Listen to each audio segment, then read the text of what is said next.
Hello there and good evening. Welcome to the Jim Bohannon Show from Westwood One Radio. We're at 1-866-50-JIMBO, 1-866-505-4626. Online, you'll find us at jimbotalk.net. Going to be talking about an election campaign this evening, one particular campaign, one that doesn't directly affect all of us. It is for Nevada's 2nd congressional seat, where the incumbent, Congressman Dean Heller, left to fill the Senate seat vacated by the resignation of Senator John Ensign. In the race, among others, candidate Mark Amodei, who is with us tonight. He is running as the Republican in the race to face Democrat Kate Marshall. And Mr. Amodei has put forward a rather controversial commercial. Good evening. Good to have you on tonight, Mark. Thanks for having me on, Jim. What exactly does this commercial do and say? Well, it was our intent to focus people's attention on the budget process as it has matriculated out of control over the last several cycles, Jim, and also as it has impacted and sped up the debt process for this country in terms of taking us at a much faster rate to a much deeper debt, and how that impacts everything that's, we believe, of importance to the country as far as economy, national security, everything else like that. So the focus of the ad, although some people found it provocative in a foreign policy context, was America's spending and America's debt. And that is indeed the overall context of it all. It shows, among other things, the president bowing to the leader of China, which I gather you didn't exactly have to do a computer simulation. I guess that actually occurred, right? No, that was existing footage, which was in any way, shape, or form enhanced or created. And it goes on to basically accuse President Obama of selling out the country to the Chinese. Explain the reasoning behind that. Well, I'll tell you, it's the reason that the Chinese are in the ad is because they're the largest foreign debt holder of U.S. debt. So the context, Jim, is this. We have a phenomenally increased definite spending culture that's been in place for the last few budget cycles. That debt is being held more and more by the Chinese. There's nothing in the ad that says the Chinese are doing anything incorrect by buying the ad or evil. The evil, if you will, is our spending habits and our debt that is running up. But the byproduct, Jim, is this also, and that is, if you think it's good policy, once you get beyond the debt issues, which are huge, but if you think it's good policy to be in debt to your major competitor for superpower status economically and militarily in the world, then that's a curious policy in and of itself, aside from the debt issue. Mm-hmm. And you certainly do raise many a point. Of course, when it comes to profligate racking up of the debt, yes, President Obama has set new records, but they were records that broke the old records that were set among others during the tenure of President George W. Bush.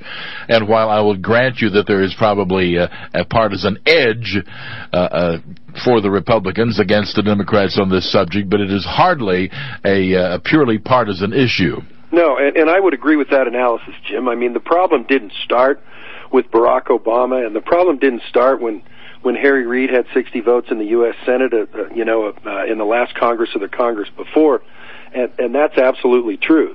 The cause for alarm was even back then, but I guess the insidiousness of it is the pace at which it has picked up in the last 2+ years, and also I guess the thing that I'm hearing a lot from the folks I talk to is the astonishment at the digging in that's going on within the Beltway as we speak on, well, you've got to have more debt if you want to come out of it, and we really, the commitment by some to staying in this culture of overspending and increasing the debt is one that has a lot of people on Main Street shaking their heads. It is a curious situation, and I think most of us are hard-pressed to fully understand why we keep doing this. I would submit one possible answer why we do, and that is because we keep voting for candidates who will not say no, and especially candidates who will not say no to us, because we keep wanting things from government that we're not willing to pay for. And the government, that is to say the elected leaders, have discovered that there's a great thing going on here, if you in fact don't care a whit about your children, your grandchildren, or the future of your country. But if you just want to suck up to your constituents here and now, hey, everything is free because we have an unlimited credit card, at least until we finally become Greece. We have an unlimited credit card, and we'll just keep spending, and we'll not pay for it, and we'll leave a monster debt for our kids and grandkids, and that's fine, because by that time, we, the incumbents, will be retired. Now, isn't that pretty much the philosophy that a lot of the members of the Congress are operating under? Well, it's certainly a fair piece of the history, Jim. I guess the reason why we're talking about this tonight, and you look at how the issue is being framed and focused in the last few months and in the coming few months, is that's worked for a while in terms of people getting reelected and hoping that the duct tape and the baling wire works through another cycle. But the timing now is getting to the point, and you touched on it in your analysis, and that is the timing is now to the point where it's like, hey, if we keep going down this path, we're most of the way down it. It's my sincere belief that without telling the truth about how some of these areas are broken and how the whole culture of deficit spending is going to create a catastrophe. I mean, there's a lot of people talking about, well, if you don't do this, we're not going to be able to service the debt, and we're going to default, or these programs will go upside down, or whatever, or cease. And it's like, let me tell you what, if you keep going down this road, I think there's a lot of people that believe, and I'm one of them, that when the whole thing crashes, that will be much more devastating and disrupting than saying some things now like, we need to tell the truth about this now, and we need to start the reforms. And you know what? If it costs some people some re-election, if it changes the course, then you know what? That's the price of public service in this context. I don't think we can continue going the way we are, Jim. Oh, I thoroughly agree that we are coming to a day of reckoning, even for politicians so venal that they really don't care about the future of the country. And unfortunately, based on their votes, even though they would loudly protest if that's not the case, based on their voting patterns, that is precisely how they feel. We are a very rich and powerful country, but we have not been able to repeal the laws of economics. They apply even to the United States. Now, this race is, of course, being looked at, being a special election coming up in September. Being a special election, it's being looked at as a bellwether for November of 2012, and we just had another special election in the state of New York, which was flawed as a bellwether because there was apparently what some are calling a pseudo Tea Party candidate, a third party, who was more, in the minds of many, more of a stalking horse for the Democrats, who split the Republican vote and enabled a Democrat to win. At least that is the Republican analysis, and I think given the voting pattern in that district, probably, that's fair to say. Now, in your race, we're not yet sure whether, in fact, it is going to be Republican Mark Amodei, selected by the Republican State Committee, and the leading Democrat, the State Treasurer, Kate Marshall. This could be a free-for-all race, as I understand it. There could be a huge number of names on the ballot, depending on what the courts say. And that's true. And I'll tell you what, regardless of what the Supreme Court says, and they had the oral argument in the case to decide whether there'll be one Republican and one Democrat, or multiple Republicans and multiple Democrats, as well as other independent and nonpartisan candidates. The oral argument was a couple of days ago, and nobody's crystal ball is perfect, but there is a Supreme Court decision expected probably next week, Jim, because the Secretary of State needs to know by July 6th or 8th, I think it is, what the nature of the ballot's going to be, just for logistical things like printing and getting out mail-in ballots and stuff like that. But I can tell you this, it's interesting. The Democrats, I think it's fair to say, no disrespect to any of the other candidates, have rallied behind Kate Marshall, and the Republicans in their meeting selected myself as the nominee of the party in the event the Supreme Court upholds the district court decision. But practically speaking, the Democrats are for all intents and purposes lining up behind Kate Marshall, and I've been very pleasantly surprised to have the Republicans do the same thing in terms of the governor, the lieutenant governor endorsing, all Republican members of the state legislature, all county chairs, the state party chairs endorsing.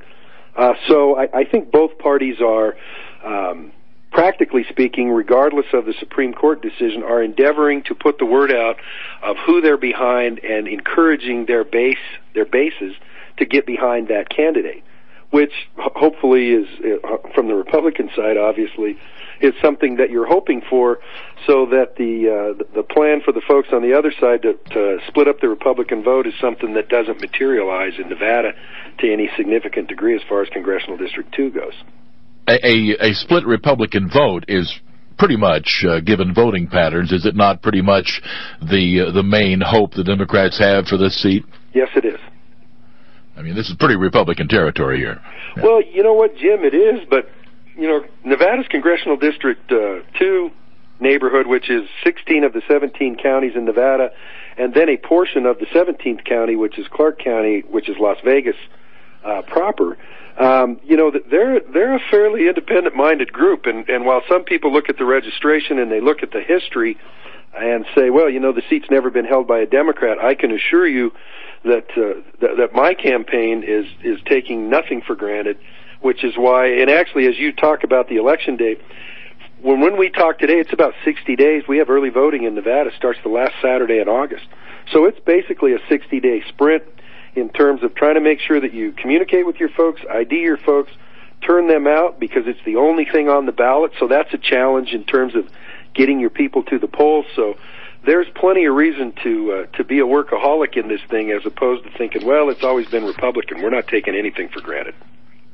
1-866-50-JIMBO is our number, 1-866-505-4626 on the Jim Bohannon Show with Mark Amodei, Republican candidate for Congress. We'll talk some more about the ad that he is running that's getting all of this attention, and about the whole notion of filling a congressional seat the way we do in this day and age. There's a separate issue here which goes right to the Constitution that I would like to bring up as well, as we have another bellwether election.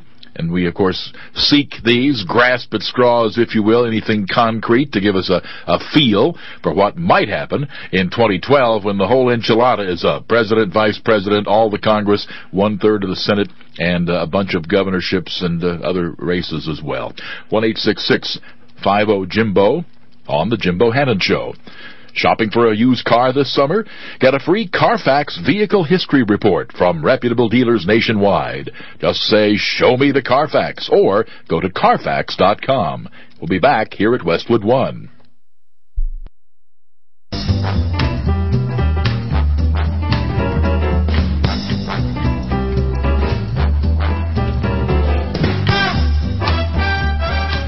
Welcome back to the Jim Bohannon Show, as we're talking with a member of the Nevada State Assembly, Mark Amodei, a man who is running for Congress. He is the Republican, and there is one Democrat, although other candidates may or may not be allowed on the ballot depending on a court ruling. And the main reason that we have the attention of Mr. Amodei tonight, who, by the way, I guess you're a former member of both the Assembly and the Senate, right? That's correct, Jim. Okay, gotcha. And an attorney as well, is because of this commercial. Let's hear the audio portion of this TV commercial. Once upon a time, America became its own worst enemy. When all their borrowed money ran out, they kept spending, out of control. Their President Obama just kept raising the debt limit, and their independence became a new dependence. As their debt grew, our fortune grew, and that is how our great empire rose again. It's not too late to stop this nightmare. I'm Mark Amodei, and I approve this message because as your congressman, I'll never vote to raise Obama's debt limit and risk our independence. The woman's voice, a Chinese newscaster, actress playing same, and again, pictures of the Chinese really happy about all of this. All right, your thoughts. We're going to take some calls, but before we do, just some further thoughts about this. Apparently, this has touched a few nerves among a few folks. I've seen the ad, and we've all heard the ad, and you can see it, by the way, if you go to Amodei4Nevada.com. That's spelled AMODEI, the numeral 4. Nevada.com, AMODEI, the numeral 4, Nevada.com. But your rationale, and would you do it any differently now that people are getting all hot and bothered? You know what, Jim, I wouldn't, and I appreciate you asking that question, because a lot of the criticism has come from a sector which appears to be loath to talk about the spending, the deficit spending, and loath to talk about the debt. And so when you sit there and people see the ad and instantly exclude any discussion, the ad focuses on America's spending sickness